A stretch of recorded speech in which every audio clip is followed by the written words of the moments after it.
here again at the Pierre-Simon Laplace Institute in Paris, where Olivier and his team are working on scenarios that determine how much CO2 we will potentially emit.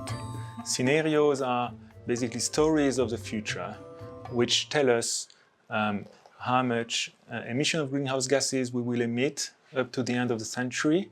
And we don't work with one scenario, but with a range of scenarios so as to explore the full range of options into the future.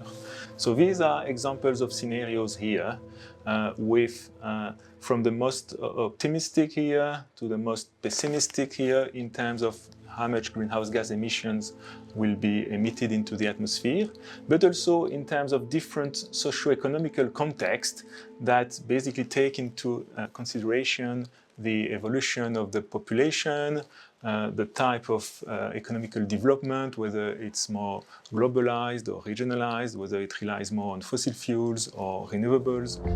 When the group of international scientists came together, they decided on 8 possible scenarios. In the most optimistic, carbon neutrality is achieved by 2050, meaning we emit as much CO2 as Earth can absorb. In the worst-case scenario, business and emissions go on as usual.